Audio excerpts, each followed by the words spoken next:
Hi guys, welcome back to my channel.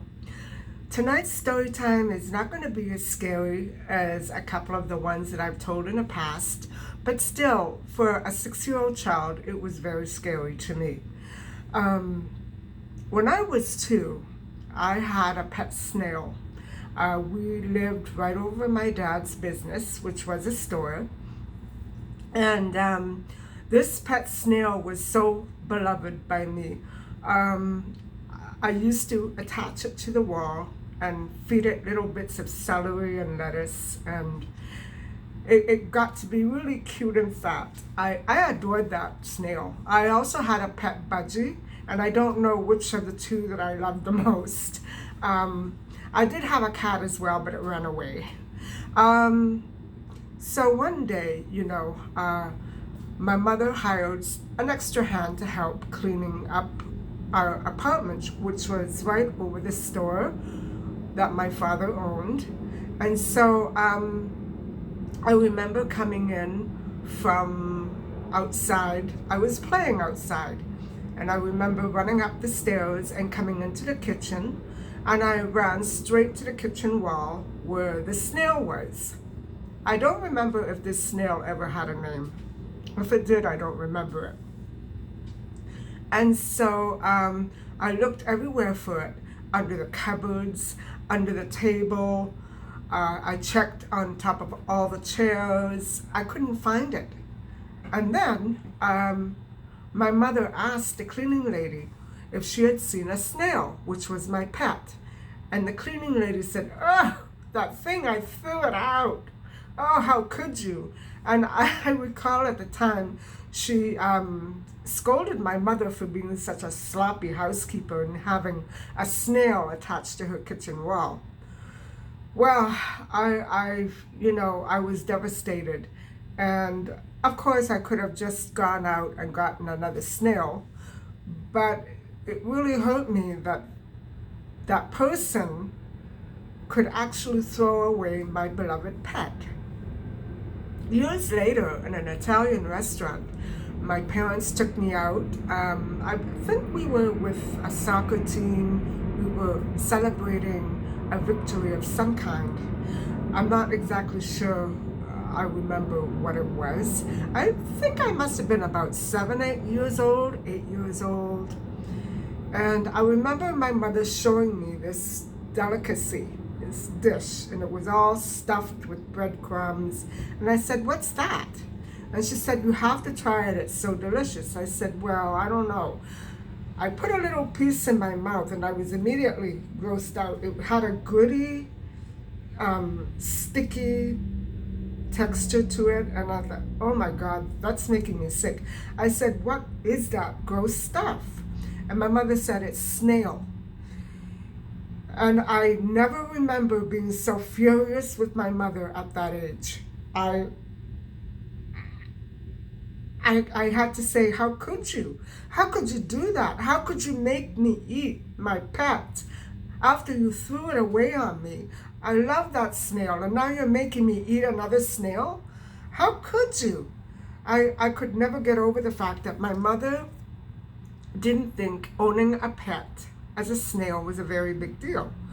And I, on the other hand, had a very deep attachment to animals. After I've seen them running around, playing with me, they were my friends. I was just a little girl, especially when I was 3 years old. I didn't understand the meaning of, taking a snail off the wall and throwing it in the garbage because it meant dirt. My world had no such thing as dirt, especially when it was attached to pets. And so I remember that night coming home from the restaurant after my mother had me taste the snail, and I was so sick. I was retching and throwing up and screaming at my mother. I think I was sick. I'm pretty sure that I took sick. And I had probably come down with something beforehand, but I don't ever remember being that ill over having a taste of a weird food. And so that memory of the snail in my stomach, and seeing it gone from my wall, it was too much for me. I was never able to eat escargot. I probably never will. Let's just put it this way. I'll probably never try it again. Anyway, when I was 6, my mother and I flew to the Marche region of Italy. And I remember my father stayed behind. It was summertime. He had to mind the store. And where we went, it was Fano. Fano is a little small, very, very old town. And it is in the suburban village of Urbino and Urbino. And it was surrounded by Rimini, Sangalia, Ancona, and a couple of other cities. It was considered to be the maritime, how do you say it? It was the capital of this maritime ring of cities, seaport cities. And now I remember studying up on this, and I read that Julius Caesar founded it as a colony in 49 BC. And it was, even before that, it was an Etruscan settlement, and it was where the Etruscan race of a people called Epicentini, that's where they came from. And so there was so much turmoil in Fano and around Fano. And all to do with the popes and kings, and we've heard it all, haven't we? So I believe it was in the 14th century. It was destroyed. No, first in the 6th century it was destroyed by the Ostrogoths, and then in the 14th century, later it was rebuilt by the Christian Byzantines. And then in the 14th century, it was ruled by the powerful family of the Malatesta, among other families. And then later on, Montefeltro won it back from the Malatesta and gave it back to the popes. And so the whole thing started all over again. When I went to Italy with my mother, I remember my grandma was living in a small village. I hope I'm not leaving anything out. She was living in a small suburban village, about a 5-minute drive from Fano, the center of Fano. And I think I forgot to mention that Fano was also, the province of Urbino was also surrounded by San Marino, Emilia Romagna, Tuscany, and Ancona. I think in another place too, but I'm forgetting what it was. Those few places surrounded Fano. And San Marino had been a fortress many centuries before that, and it was it had a castle, a fortress castle, way up high. Like this, guys, it was beautiful. This was the proverbial castle in the sky, and it was called I don't remember it offhand, Fortress of Guaita, and it was right on the tip of a mountain of Mount Titano. And I'll explain a little bit more about that later on. There's not that much that I remember, but I'll explain it when I get to that point.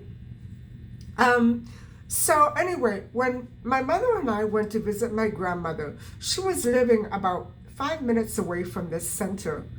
And she was living in a small suburban village called Bellocchi in the Marche region. Bellocchi means beautiful eyes. And she lived in a small stone farmhouse that housed chickens, rabbits, and about an armful of cats. And I remember hearing stories about my grandma that she used to allegedly steal from neighborhood trees getting food in order to help her family survive. She had 4 children, my mom and my uncle and 2 aunts that I had, and they've all passed away now. And so she did that to survive during World War II. And my mom's memories of Fano are not beautiful, and like other people's memories are typically of that seaside resort, because she remembered it as a bombing zone. It was a literal war zone, and soldiers used to come in and grab them and play around with them and be really rough and mean. And I don't know what soldiers, whether what side they were on. I didn't ask my mom too much about it. But those memories for my mother were not that dear. And so she doesn't have, I can't believe it, but it must have been difficult for her to grow up like that. She doesn't have any comfortable, safe, warm memories of that place. And yet, I only visited it once, and I do have great memories of that place. And so I remember that year when my mother and I traveled to see my grandma, my uncle, her brother, and my aunt, his wife, also came along. And I think we ended up staying, my mom and I ended up sleeping with my grandma for a few nights, a night or two, I don't remember. It was such a long time ago. And then my aunt and uncle arrived, and we went to a bed and breakfast. And I remember that somebody who knew us got a hold of my uncle and said, "Why are you staying there? They're gonna rip you off. Get out of there." And so, guys, that's what my memory is of being woken up in the middle of the night and thrown out a window. It was very, very tough for me to understand what was going on. I had been half asleep, and I wasn't feeling so hot. The adults around me were very hyperactive, and geez, I was tired. I remember that we went out and about during the daytime, and we went, there was all like a hotel strip, a beautiful seaside resort. And I remember I had one ice cream with whipping cream, and over there, you don't get the ice cream cold. You get it warm from the bakery, you know what I mean? It doesn't taste like the ice cream here. And then I had granita di limone, granita di fragola, that's fruit ice. And then I had chocolate, and this and that, and maybe a little lunch, I'm not sure. I don't remember eating much of anything else, not too much food, that's for sure. And so I remember, it must have been a good 2-3 days into the trip, I remember feeling this pain way down. And I was just, I couldn't move. If I moved, I would, oh my goodness, I couldn't move. And my mother noticed right away. She said, "What's wrong?" No, first my aunt noticed. My aunt was a nurse. And my aunt said, "Take a look at your daughter's face and tell me what you see. She's sick." And my mother said, "What's wrong?" I said, nothing. And I tried to make believe that there was nothing wrong, but man, I was sick. And I never had such severe pains in my stomach. I was only 6 years old. I had just passed my 6th birthday in July. And I remember my mom and I traveled after that. So we didn't know what to do. We called a doctor to the hotel room. And he looked me over, and he put his hand on my left side, and he said, "This child has a flare-up of appendicitis. You have to get her to a hospital." Oh my God. Oh my God. Oh, I was so, it was like a punishment to me, because I had been so overcome with the beauty of my grandma's region, and the surrounding landscape, and the ocean, and the sand. I didn't want to go to a hospital or a doctor. I wanted to play out by the beach. And my mother tried to console me. She said, look, we'll just check you over and we'll see what's going on. No big deal. So to the hospital we went. And to the hospital I stayed for a good week. I remember it was most likely called the Ospedale San Croce. And I remember that it was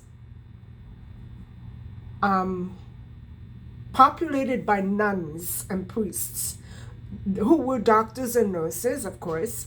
And I remember them treating me with the utmost care, and my mother being so upset and distraught.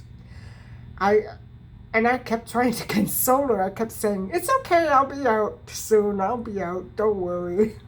And I believe at the time my father was thinking of coming over, because if they were going to operate on my appendix, he needed to be there.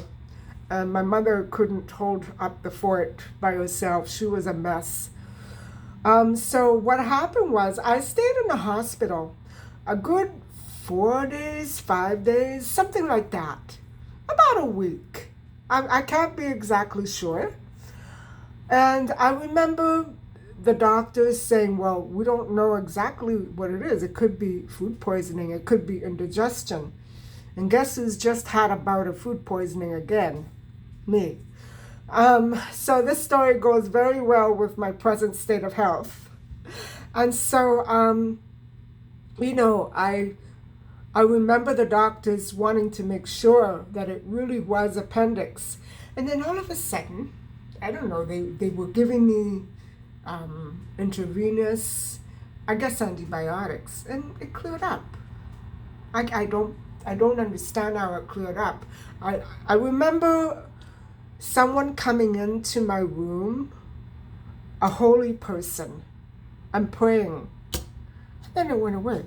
So I don't know what happened exactly, but I didn't feel bad at all.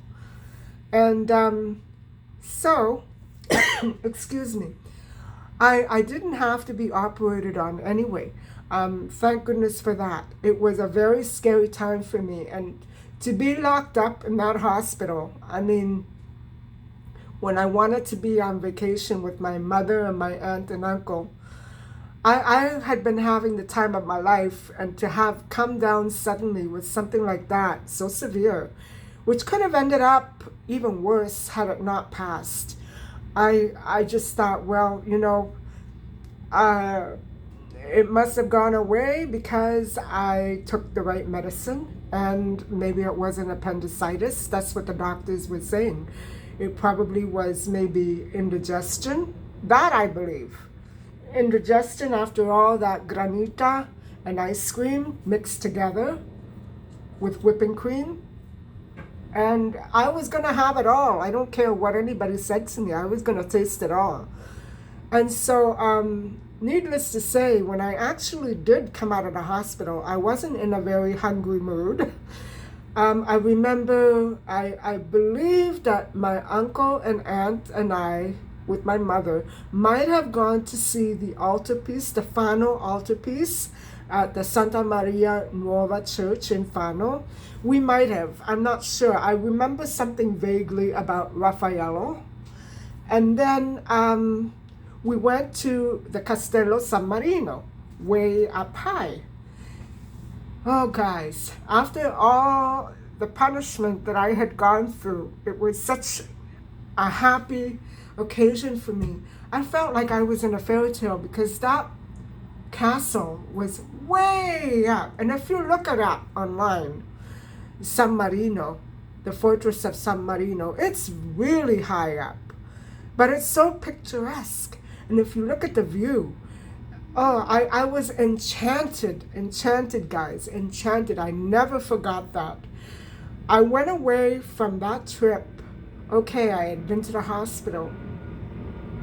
But it was, to me, it was a magical time, because from the moment I stepped into my grandma's farm to the moment I walked out of the San Marino castle, everything was so surreal to me. I thought, why can't life be like this every day? I want to keep going sightseeing and never go home, never go back to school, never go back to our home on top of the store. This is much more beautiful. I was enchanted. It didn't feel real to me.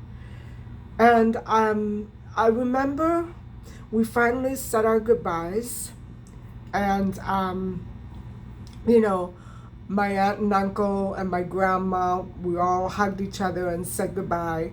And I believe that we all left on the same flight. I'm pretty sure. I wish I could be sure. I'm half sure. But anyway, when my mom and I got home, my father didn't come to meet us at the airport.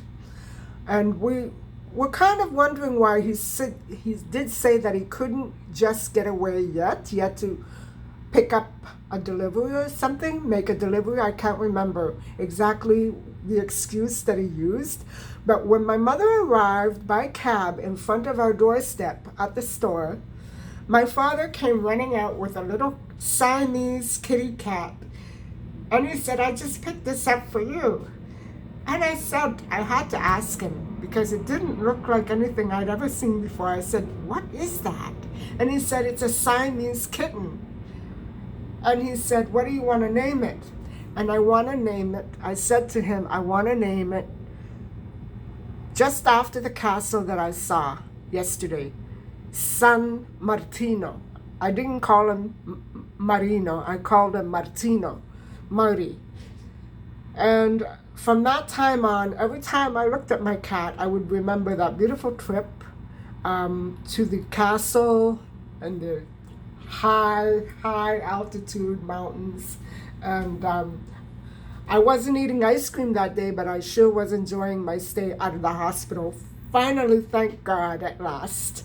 And so that story, guys, it wasn't as scary as I pictured it might be to some people, but when you're all alone in a foreign country with a child, it must have been scary for my mother, not so much for me, because she wouldn't have known what to do had I had to have been operated on. If my appendix had ruptured, there wouldn't have been any question about it, but everything seemed to die down, and since then, I have never had my appendix out, so knock on wood. Anyway, I hope you've enjoyed this little mini story time. It's about all the strength I could muster for tonight after being, down with food poisoning, and I'm slowly but surely coming out of it. I ate exactly the same thing today that I had yesterday. 2 mouthfuls of oatmeal and a package of instant soup. That feels good to me. I'm also drinking ginger water with honey, and that's really helping. The pains are completely gone, so I think I'm going to be okay. I just hope that I don't develop any other issues unexpectedly, because I haven't had all the symptoms of food poisoning yet. They're starting to come out now, so hopefully this is the end of it. Anyway, guys, I want to thank you very much for watching to the end. And please don't forget to like and subscribe. And I hope that you stop by and say hi. And tell me whatever you want. Ask me anything that you want. And suggest anything that you want. Anyway, have a great evening. Bye-bye.